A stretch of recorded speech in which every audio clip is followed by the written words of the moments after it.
Students, welcome है आपका PCB club में। मैं हूं सुमन मैम। तो हमारा जो टॉपिक था केमिस्ट्री का चल रहा था एटम्स एंड मॉलिक्यूल्स। तो आज हम लोग एटम्स एंड मॉलिक्यूल्स में पढ़ेंगे आयंस के बारे में, क्योंकि हमें सीखना है केमिकल फॉर्मूला बनाना। तो केमिकल फॉर्मूला बनाने से पहले हमें आयंस के बारे में पता होना चाहिए। तो व्हाट इज आयन? आयन होते क्या है? आयन सभी ने केमिस्ट्री में पढ़ा होगा, किसी में प्लस आयन, किसी में नेगेटिव आयन। तो आयन है क्या? तो आयन आपका एक तरह से पॉजिटिवली या तो निगेटिवली चार्ज एटम होता है। इसमें या तो पॉजिटिव चार्ज होता है या तो निगेटिव चार्ज होता है। अब ये एक एटम पर भी हो सकता है या फिर ग्रुप ऑफ एटम्स में। We can say an ion is a positively और निगेटिवली चार्ज एटम और ग्रुप ऑफ एटम।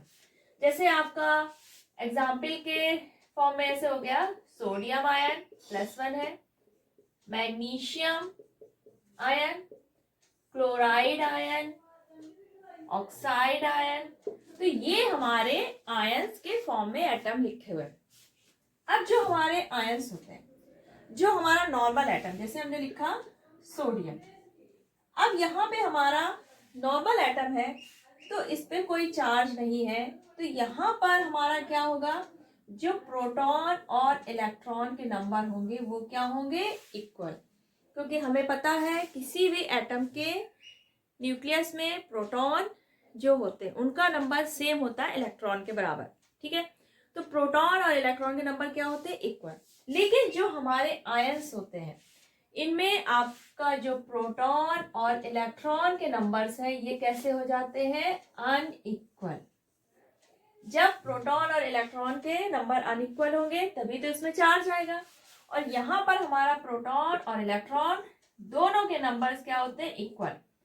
और जब प्लस और निगेटिव चार्ज इक्वल होगा तो हमारा एटम कैसा होता है, न्यूट्रल। लेकिन जब हमारे प्रोटॉन और इलेक्ट्रॉन के नंबर अनइक्वल हो जाते हैं तो या तो प्लस चार्ज आ जाएगा या फिर निगेटिव। अब प्लस चार्ज कब आता है और निगेटिव चार्ज कब आता है ये भी हम लोग आगे देखेंगे। अब जो आयंस है, तो किसी भी एटम में प्लस चार्ज हो सकता है या तो निगेटिव चार्ज। तो हमारे आयन 2 टाइप के हो गए। आयन कितने टाइप के हो गए, 2 टाइप के। पहला हो गया आपका कैटायन और सेकंड हो गया एनायन। अब कैटायन क्या है और एनायन क्या है? अगर किसी भी एटम में प्लस का चार्ज है तो दैट इज कैटायन। अगर किसी एटम में नेगेटिव चार्ज है दैट इज एनायन। तो atom containing plus charge called cation and containing negative charge is called anion. अब जो हमारा कैटायन है इसका फॉर्मेशन कैसे होता है, हम लोग एग्जाम्पल के लिए लेंगे सोडियम। हमें पता है सोडियम हमारा क्या है, मेटल है और ये प्लस चार्ज देता है। तो जितने भी आपके मेटल्स हैं ये सारे के सारे कैटायंस फॉर्म करते हैं, यानी कि प्लस चार्ज रखते हैं।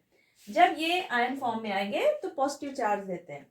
तो जो हमारे मेटल्स हैं और जो आपका नॉन मेटल है, नॉन मेटल सारे हमारे एनायन बनाते हैं। एक्सेप्शन में आपका आता है हाइड्रोजन एंड अमोनियम।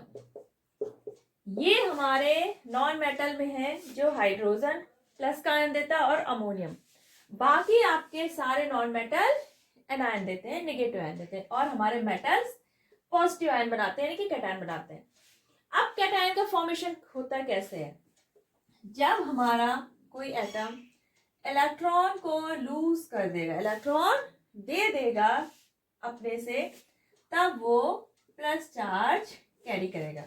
यानी कि कैटायन बनाने के लिए इलेक्ट्रॉन उसको अपने आप से हटाना पड़ेगा, तभी तो उस पे प्लस चार्ज आएगा।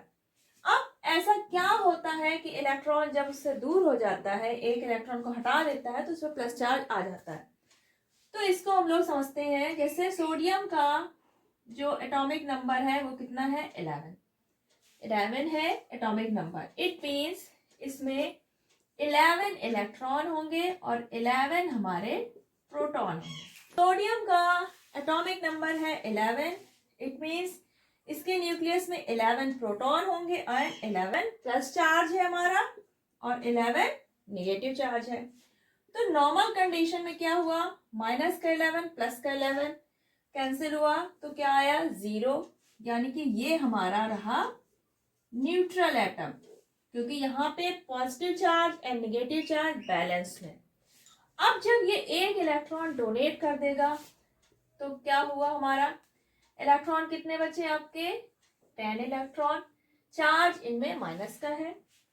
आपके प्रोटॉन 11 ही बचे जो कि प्लस का चार्ज कंटेन करते हैं। अब -10 और +11 अगर हम कैलकुलेट करेंगे तो आपका +1 आएगा, यानी कि एक प्लस का चार्ज हमारे एटम पर आ गया, यानी कि सोडियम पॉजिटिव आयन हमारा बन गया। तो जब कोई मेटल आपका एटम इलेक्ट्रॉन को डोनेट करता है, इलेक्ट्रॉन हटाएगा अपने आप से, तब वो पॉजिटिव आयन यानी कि कैटायन का फॉर्मेशन करेगा। अब ये कैटायन का फॉर्मेशन होता क्यों है, क्योंकि जो नंबर ऑफ इलेक्ट्रॉन है वो कम हो गए। पॉजिटिव चार्ज हमारा पहले के कंपेयर में क्या हुआ, इलेक्ट्रॉन के कंपेयर में अब वो ज्यादा हो गया। पहले हमारा नेगेटिव चार्ज पॉजिटिव चार्ज दोनों क्या थे, इक्वल थे, दोनों एक दूसरे को न्यूट्रीफाई कर देते थे और हमारा चार्ज न्यूट्रल हो जाता था। लेकिन जब इलेक्ट्रॉन हमारा एक चला गया, इलेक्ट्रॉन हमारे कम हो गए, तो पॉजिटिव चार्ज की पावर बढ़ गई और वो प्लस आयन शो करने लगा। तो सेम ऐसे ही जैसे आपका मैग्नीशियम है, मैग्नीशियम का क्या होता है 12, एटॉमिक नंबर 12, यानी कि 12 इलेक्ट्रॉन एंड 12 प्रोटॉन, ये माइनस का और ये प्लस का। ये क्या करता है 2 इलेक्ट्रॉन डोनेट करेगा तो आपका मैग्नीशियम 2 आयन बनेगा, पॉजिटिव आयन।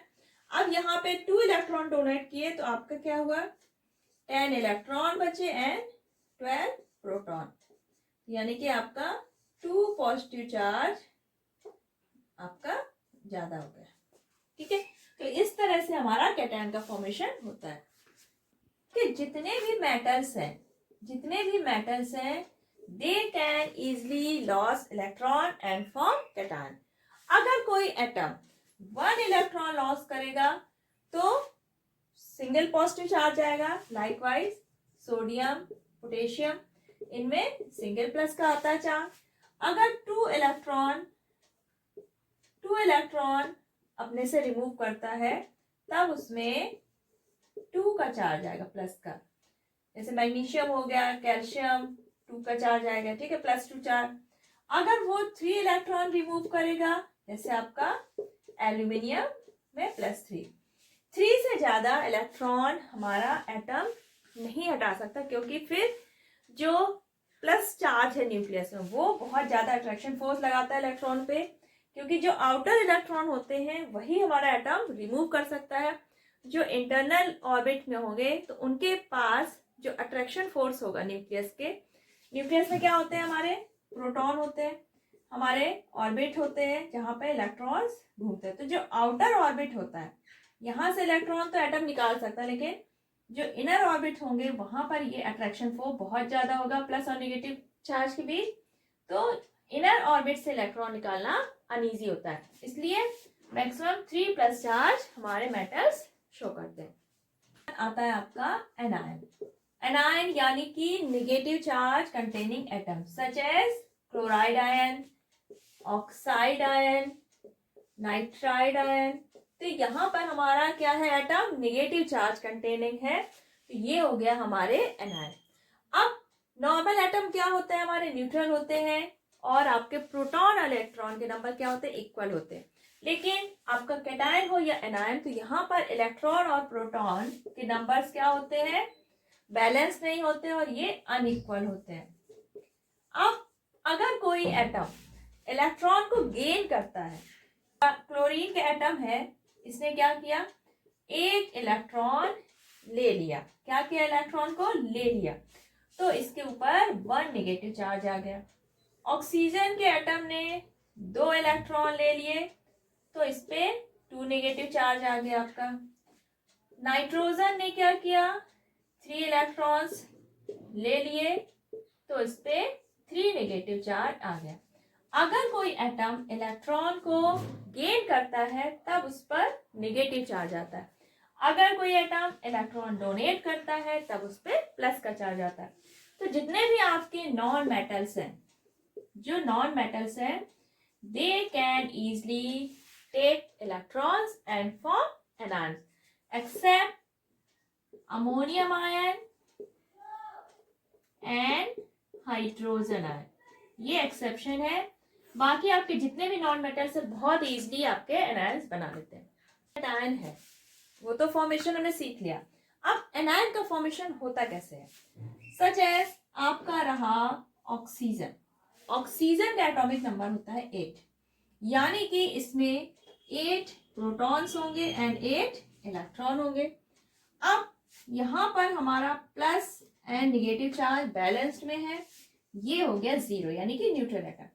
जब ये 2 इलेक्ट्रॉन गेन करेगा तो क्या हो जाता है, 2 निगेटिव चार्ज आया इस पे, 2 निगेटिव चार्ज हो गया, यानी कि अब इस पे 2 इलेक्ट्रॉन एक्स्ट्रा हो गए, यानी कि जो आपके प्रोटॉन्स के नंबर है वो तो सेम रहेंगे 8 प्रोटॉन, लेकिन इलेक्ट्रॉन हमारे कितने हो गए 10, क्योंकि 2 इलेक्ट्रॉन उसने गेन कर लिए। तो अब आपका जो बैलेंस करेंगे, इक्वल चार्ज करेंगे टोटल, तो क्या हुआ आपके 2 इलेक्ट्रॉन यानी 2 माइनस, तो अब प्लस और निगेटिव चार्ज हम कैलकुलेट करेंगे तो क्या आया माइनस का 2, यानी कि -2 यानी कि इसमें चार्ज आ गया और इतने इलेक्ट्रॉन्स हमारे क्या है इसमें ज्यादा, यानी कि इलेक्ट्रॉन और प्रोटॉन के नंबर क्या हो गए अब अनइक्वल। तो कोई भी कैटायन है या एनायन है, इसमें प्रोटॉन और इलेक्ट्रॉन के नंबर क्या होंगे अनइक्वल। अगर वो न्यूट्रल एटम है तो number of protons will be equal to number of electron. तो ये तो हो गए हमारे सिंपल एटम्स के। अब आपके जो कंपाउंड्स है, पॉली एटॉमिक मॉलिक्यूल्स है, उसमें कैसे हमारे कैटायंस और एनायंस होते हैं। Simple ions and compound ions और पॉलीएटॉमिक आयंस। तो सिंपल आयन तो हमने अभी पढ़ा है, जैसे आपका सिंगल एटम्स का हो गया sodium ion, chloride ion, potassium ion, oxide ion, ये हमारे हो गए सिंपल आयंस जिसमें केवल 1 एटम होगा। ठीक। कंपाउंड आयंस यानी कि पॉलीएटॉमिक आयन, यानी कि 1 से ज्यादा एटम्स होंगे, जैसे आपका हो गया हाइड्रोक्साइड आयन, सल्फेट आयन और नाइट्रेट आयन,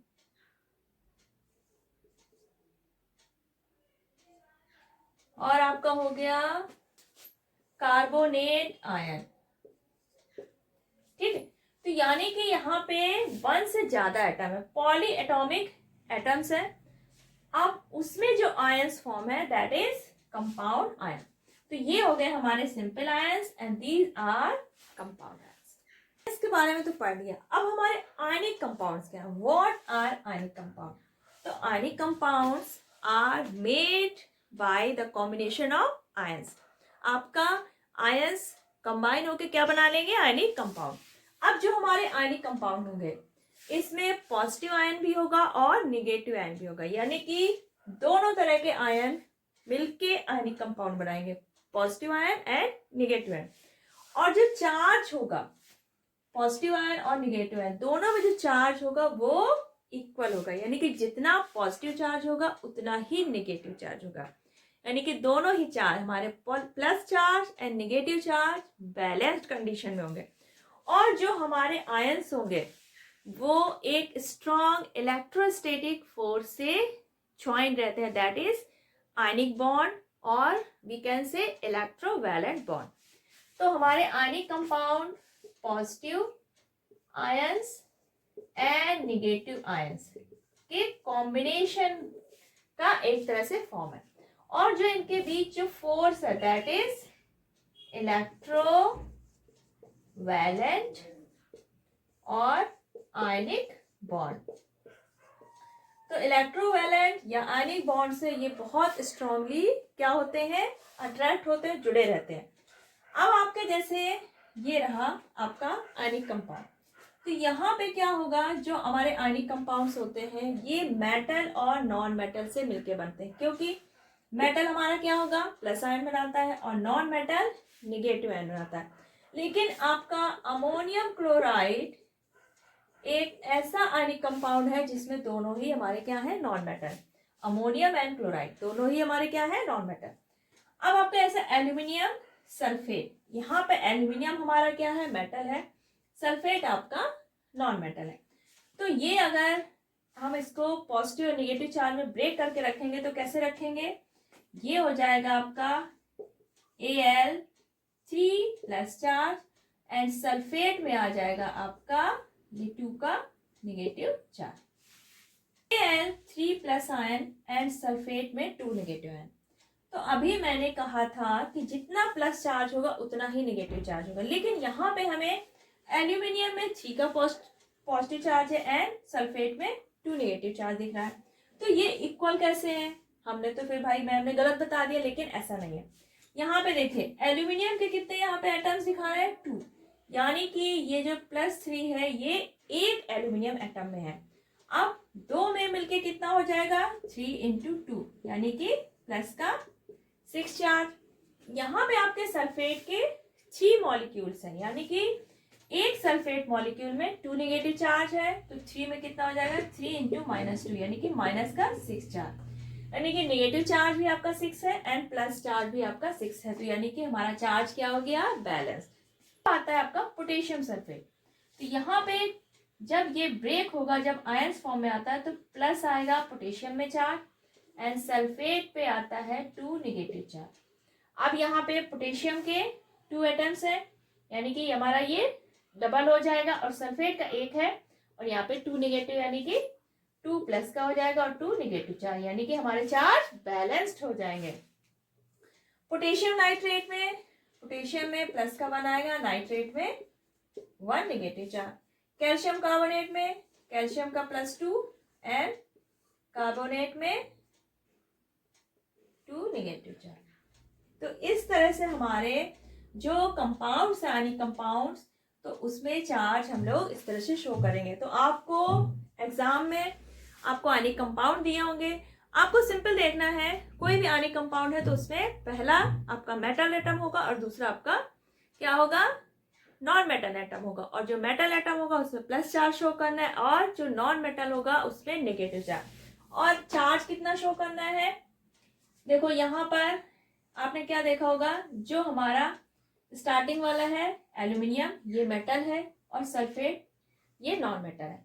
तो जो नॉन मेटल में सब्सक्रिप्ट लगी है आपकी, ये होगा आपका मेटल का चार्ज, और जो मेटल के नीचे सब्सक्रिप्ट लगा है जितना नंबर, वो होगा नॉन मेटल का चार्ज। तो हमने क्या किया था, एल्यूमिनियम में 3 चार्ज लगाया, सल्फेट पे 2 चार्ज लगाया। पोटेशियम सल्फेट में यहाँ पर क्या है, सिंगल है, यानी कि 1, तो पोटेशियम में हमारा +1 चार्ज आया। के आपका 2 है, यानी कि मेटल का सब्सक्रिप्ट क्या है, 2, तो आपने सल्फेट में 2 निगेटिव चार्ज लगाया। तो इस तरह से आप बहुत सिंपली आयनिक कंपाउंड्स को ओपन करके रख सकते हैं।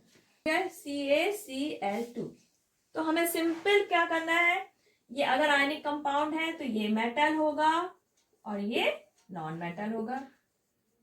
सिर्फ आपको एक्सेप्शन याद रखना है, अमोनियम क्लोराइड, ठीक। अब यहाँ पे हम कैल्शियम में कितना चार्ज रखें, ये नॉन मेटल का 2 है तो इस पे 2+ लगा दिया। क्लोराइड पे कितना रखना है, यार 1 है तो क्लोराइड पे हमने 1 निगेटिव चार्ज लगा दिया, बस कुछ नहीं करना है। सिंपल, क्लियर, बहुत ही इजी है ये।